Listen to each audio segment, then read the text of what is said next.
Cool. So I'm going to be talking about how we built a fairly deterministic test suite. So here undo and why is deterministic testing important to us? So undo produces a time travel debugger, which some of you might have heard about before or might have tried out.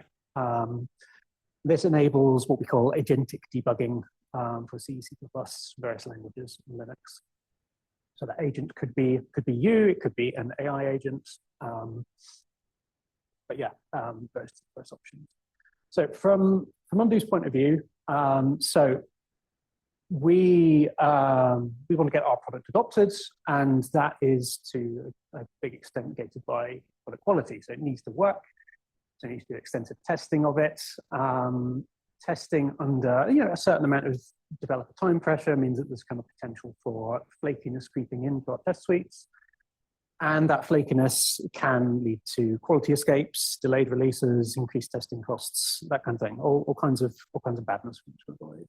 So kind of more broadly, the thing that we sell is really, we advertise it as a solution for your flaky test problems. So we really need to kind of practice what we preach and make sure that our own house is in order and our own test suites are as reliable as possible.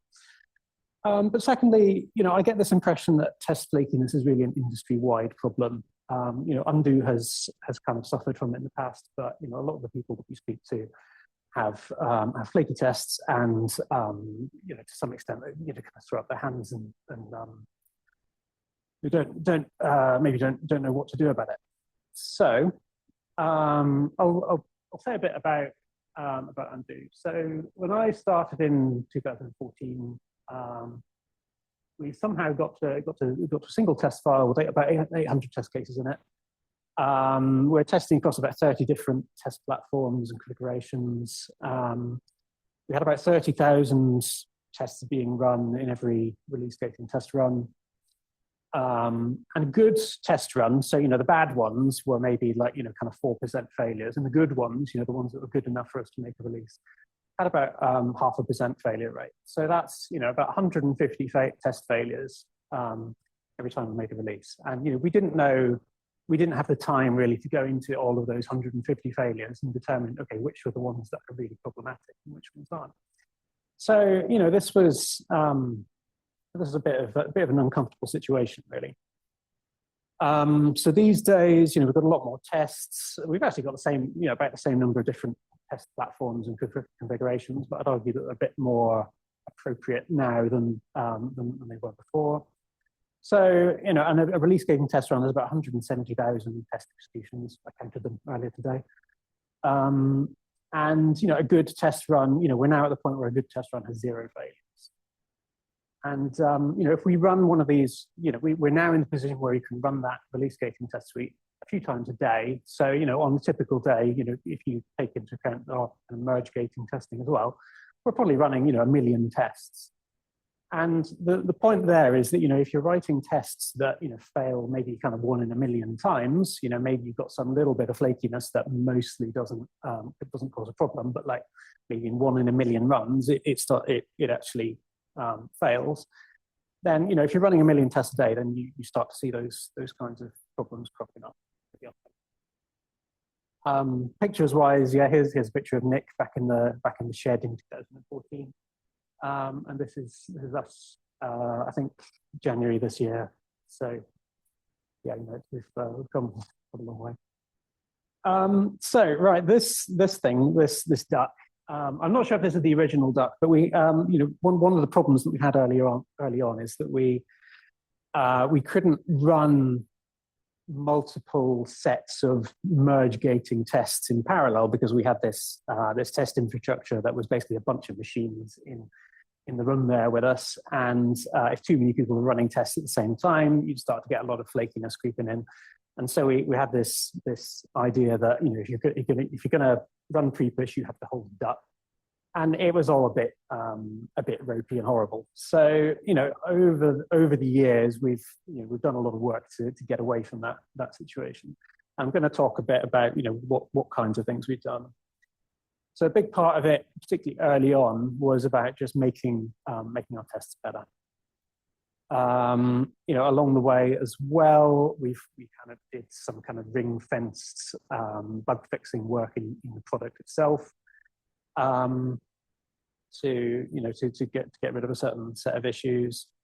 Infrastructure, we got rid of that big pile of machines in the office with us and moved it on to AWS, which is quite transformative. Organizationally wise, we've had a number of different ways of doing test failure triage over the years, and I'll say a bit more about that later. We've improved on metrics, so we've got this kind of daily metric on flakiness that we look at now. And also there's this kind of philosophical aspect of things where we realized that early on, if you use flakiness, if you look at a particular flaky test and you're analyzing everyone to each one and figuring out, is this going to affect a customer? Then you're looking at it in the wrong way, because there's too many. You can't form that judgment of whether any individual test is going to affect the customer. You really need to look at it in aggregate, and you need to consider flakiness separately to the actual visible product quality. So that shift also helped us to improve a bit. So I'm going to talk. There's lots that we could talk about here, but I'm just going to focus on these two things for the rest of this presentation. So a bit about test maturity and a bit about organization, the organizational changes we made.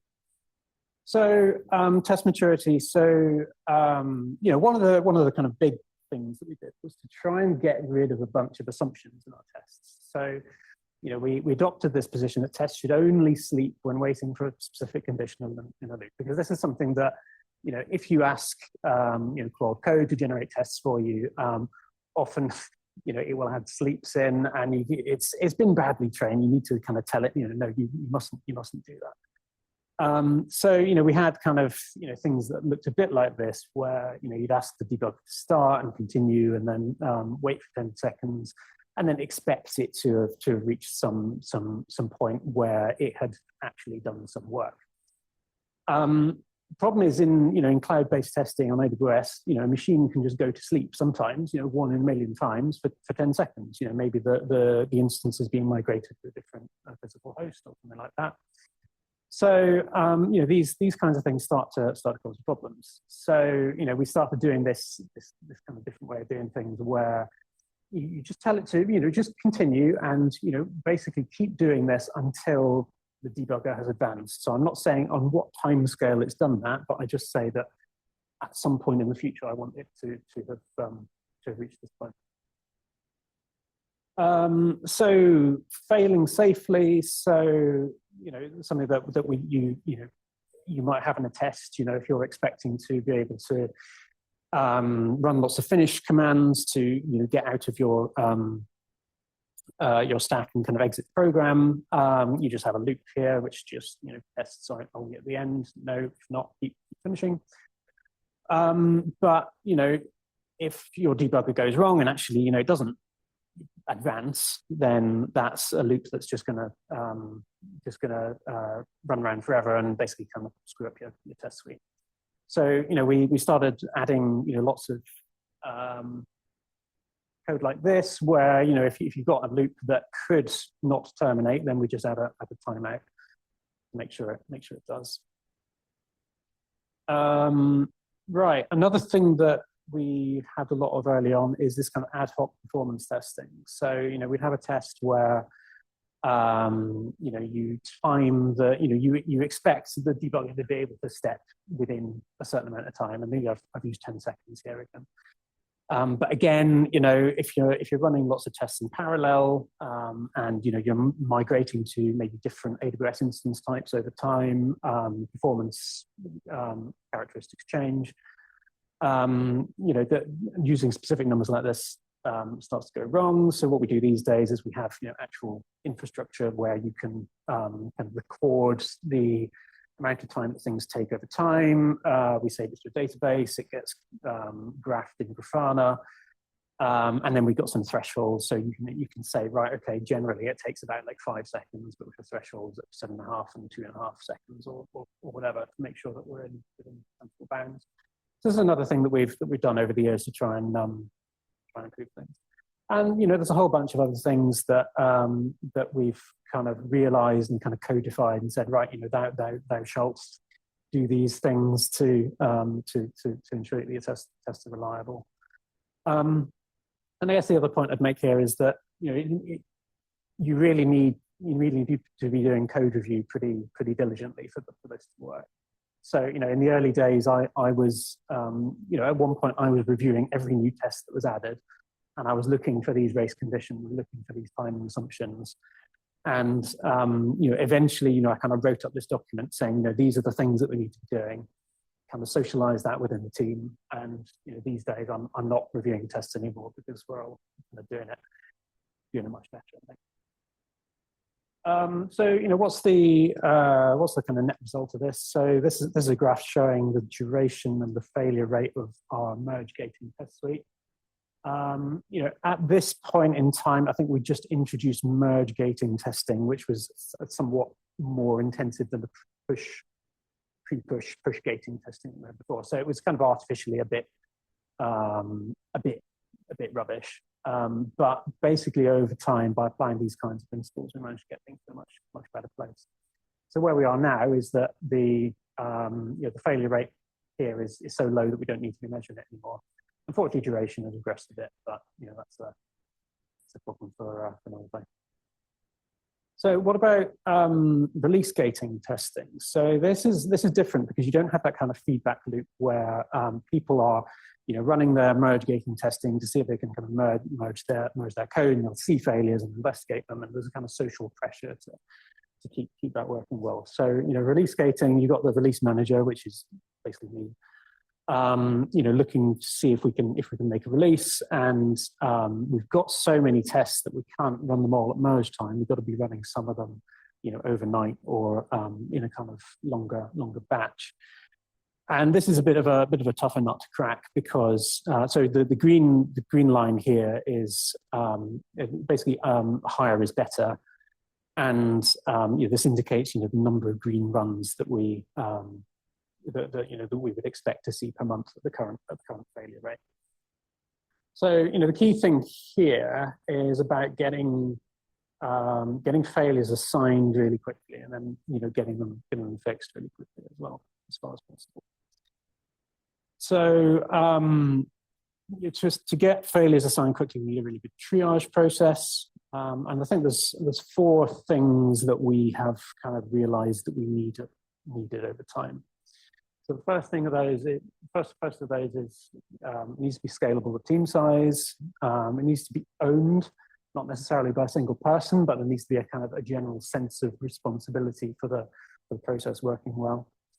It needs to actually involve engineers. This can't just be a kind of thing that is imposed on engineers by managers.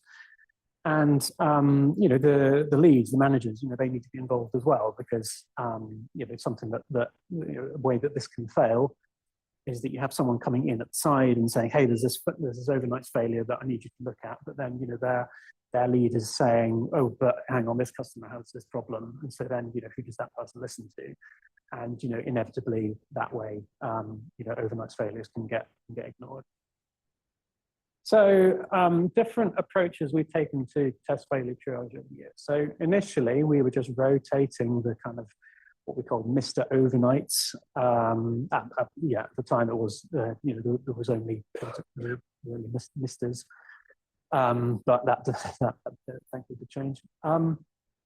So that the problem there was you had a number of developers being involved, but none of them felt kind of enough ownership, because the ownership was being rotated.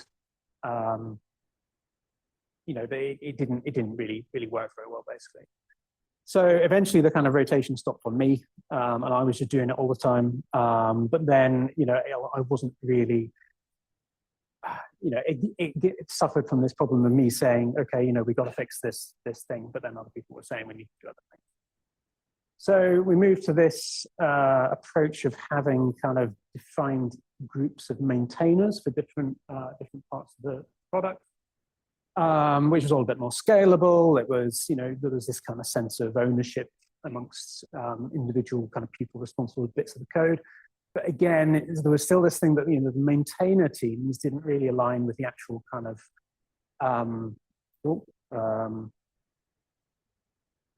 actual teams, as it were. And so still, overnight failures tended to get ignored a bit. So we moved to a model where actually, it was the team. We got the team leads together once a week, and we said, right, okay, we need to dole out these failures, and who's going to take them.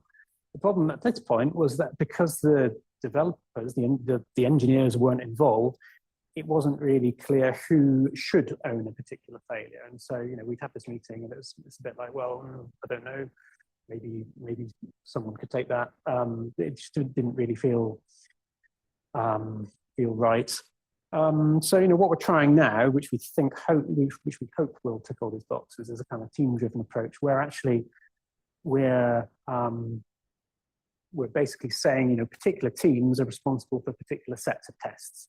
And they have a metric for flakiness in those sets of tests, and we're kind of monitoring that centrally. But that will be kind of published, and so there will be this hopefully kind of social pressure for each team to be balancing the fixing of flaky tests alongside other work like fixing customer bugs. So time will tell whether this approach works. My fingers crossed, and yeah, we'll see how that goes. In terms of actually fixing failures quickly, I just wanted to kind of mention one thing, which is, I think we have a kind of perhaps interesting story on. So a lot of bugs are fairly shallow. You look at them, you see the problem in the test, you just go ahead and fix it. When bugs aren't shallow, when they're quite complicated to fix and kind of deeply embedded in the product, we have this opportunity to dog food our own live recorder product. So we can get the live recorder to record itself and generate a recording, and then we can correlate that recording with some other recording we've seen elsewhere and determine whether the failure is an instance of a particular issue. Greg's used this and found if you're running with recording enabled in your test suite, you can it can be dumping recordings, then you can go and look at the recording and say, right, okay, this is exactly what's going wrong, and you can then kind of do some potentially quite extensive analysis to kind of fully explain the problem and hopefully get issues resolved a bit quicker. So so kind of in conclusion, basically it feels like getting this under control is a solvable problem. I think there's an industry-wide issue here, but I think hopefully we're demonstrating that there's a possible approach to this. I've written a bunch of words about this on a Medium blog. If you're interested, then take a look. But just before I finish, I'll note that we are hiring in 2026. We've got a number of positions opening up for customer success, business development, C++, software engineering, infrastructure. If you get in touch with us about this, do mention ACCU Cambridge. Thanks for listening.